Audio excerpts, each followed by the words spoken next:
ನಮಸ್ಕಾರ ಕರ್ನಾಟಕ, ಹೇಗಿದ್ದೀರಿ? ನಾನು ನಿಮ್ಮ Madhunandan Rao, founder and director of Vijnani. ಇವತ್ತು ನಿಮ್ಮ ಮುಂದೆ 2 ಇಂಪಾರ್ಟೆಂಟ್ ಎಲಿಮೆಂಟ್ ನಿಮ್ಮ ಮುಂದೆ ತರಲಿದ್ದೇನೆ. ಅದೇನಪ್ಪ ಅಂತಂದರೆ, measurability in the preparation, invisibility in the information ಅಂತ. ಏನಿದು ಮೆಜಬಿಲಿಟಿ ಮತ್ತು ಇನ್ವೆಜಿಬಿಲಿಟಿ ಅಂತ ಹೇಳ್ತಾರೆ ಅಂತ ಕೇಳುವುದಾದರೆ, ನೀವು ಡೈಲಿ ಪ್ರಿಪರೇಷನ್ ಮಾಡ್ತಾ ಇರ್ತೀರಿ, ನಿಮ್ಮ ಟಾರ್ಗೆಟ್ ಸೆಟ್ ಮಾಡ್ಕೊಂಡಿರ್ತೀರಿ. ಕೆಲವೊಂದು ಟಾರ್ಗೆಟ್ ಹೆಕ್ಟಿಕ್ ಆಗಿರ್ತದೆ, ಇನ್ನು ಕೆಲವೊಂದು ಟಾರ್ಗೆಟ್ ಲೋ ಪ್ರೊಫೈಲ್ ಆಗಿರ್ತದೆ. ಇದರಿಂದ ನಿಮ್ಮ ದಿನಗಳು ವೇಸ್ಟ್ ಆಗಿರ್ತದೆ ಅಥವಾ ನಿಮ್ಮ ಸಬ್ಜೆಕ್ಟ್ ಕವರ್ ಆಗಿರೋದಿಲ್ಲ. ಯಾವುದೇ ವಿಚಾರವನ್ನು ಕೆಲವೊಂದು ಸಬ್ಜೆಕ್ಟ್ಗಳು ಕಡಿಮೆ ಬೇಡಿಕೆಯ ಟೈಮನ್ನು ಹೊಂದಿರ್ತದೆ, ಇನ್ನು ಕೆಲವು ಸಬ್ಜೆಕ್ಟ್ಗಳು ಅತಿಯಾದಂತಹ ಬೇಡಿಕೆಯ ಟೈಮನ್ನು ಹೊಂದಿರ್ತದೆ. ನೀವು ಅದಕ್ಕೆ ತಕ್ಕಂತೆ ನಿಮ್ಮ ಲೈಫ್ ಸ್ಟೈಲಿಗೆ ಅನುಗುಣವಾಗಿ ಆ ಒಂದು ಟೈಮನ್ನು ಫ್ರೇಮ್ ಮಾಡ್ಕೋಬೇಕಾಗಿರ್ತದೆ ಪ್ರಿಪರೇಷನಲ್ಲಿ. ಆವಾಗ ನಿಮಗೆ ಮೆಜಬಿಲಿಟಿ ಇನ್ ದ ಪ್ರಿಪರೇಷನ್ ಅಂತ ಕರೀತಾರೆ ಇದನ್ನು.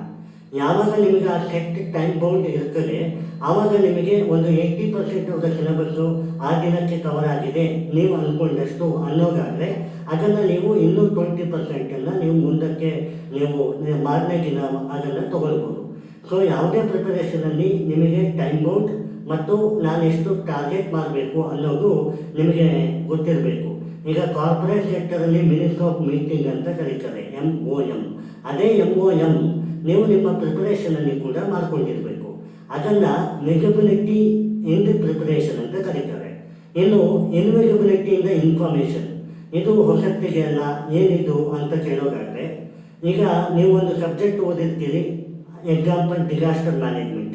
ಇದರಲ್ಲಿ ನೀವು ಹಲವು ಡಿಸಾಸ್ಟರ್ವನ್ನು ಓದಿರ್ತೀರಿ, ಒಂದು ಇನ್ಫಾರ್ಮೇಷನ್ ತೊಗೊಂಡಿರ್ತೀರಿ. ಆ ಒಂದು ಸಬ್ಜೆಕ್ಟಿಗೆ ಯಾವುದೇ ಕ್ವಶನ್ ಬರಲಿ ನೀವು ರೆಡಿ ಆಗಿರ್ತೀರಿ.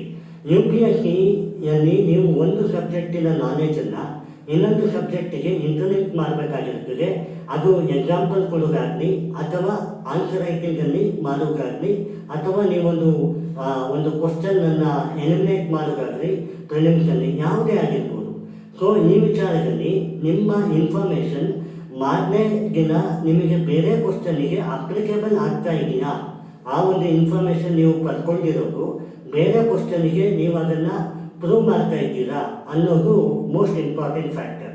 ಇದನ್ನೇ ಇನ್ವಿಜಿಬಿಲಿಟಿ ಇನ್ ದ ಇನ್ಫಾರ್ಮೇಷನ್ ಅಂತ ಕರೀತಾರೆ.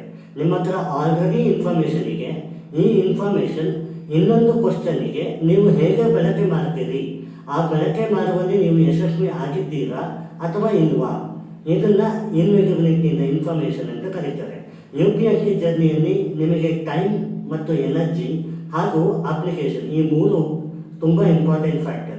ಅದಕ್ಕೆ ಮೆಜಬಿಲಿಟಿ ಇನ್ ದ ಪ್ರಿಪರೇಷನ್ ಅಥವಾ ಇನ್ವಿಜಿಬಿಲಿಟಿ ಇನ್ ದ ಇನ್ಫಾರ್ಮೇಷನ್ ಬಹಳ ಪ್ರಾಮುಖ್ಯತೆ. UPSC ಜರ್ನಿ ಆ ಒಂದು ಟೈಮ್ ಬೌಂಡ್ ಆಗಲಿ, ಪ್ರಿಲಿಮ್ಸಿನ ಟೈಮ್ ಬೌಂಡ್ ಅಥವಾ ಮೇನ್ಸಿನ ಟೈಮ್ ಬೌಂಡ್ ಆಗಲಿ ಅಥವಾ ಇನ್ಫಾರ್ಮೇಷನಿನ ಅಪ್ಲಿಕೇಬಲ್ನಲ್ಲಿ ನಿಮಗೆ ಆಲ್ ದಿ GS 1, 2, 3, 4 ಅಪ್ಲಿಕೇಶನ್ಗೆ ವಿಜ್ಞಾನಿ ನಿಮ್ಮ ಮುಂದೆ ಸದಾ ಇರ್ತದೆ. ನೀವು ನಮ್ಮ ಯೂಟ್ಯೂಬ್ ಚಾನಲನ್ನು ಸಬ್ಸ್ಕ್ರೈಬ್ ಆಗಿ. ಆ ಯೂಟ್ಯೂಬ್ ಚಾನಲಲ್ಲಿ ನಿಮಗೆ how to make a good answer writing, mental answer writing ಅನ್ನೋದನ್ನು ತಿಳಿಸ್ಕೊಡೋದಕ್ಕೆ, ಇದನ್ನು ನಿಮಗೆ ಇನ್ವಿಜಿಬಲ್ ಆಫ್ ದಿ ಇನ್ಫಾರ್ಮೇಷನ್ ಆಗಿ ನೀವು ಕನ್ವರ್ಟ್ ಮಾಡ್ಕೋಬೋದು. ನಿಮ್ಮ ಪ್ರಿಪರೇಷನ್ ಚೆನ್ನಾಗಿರಲಿ. Thank you.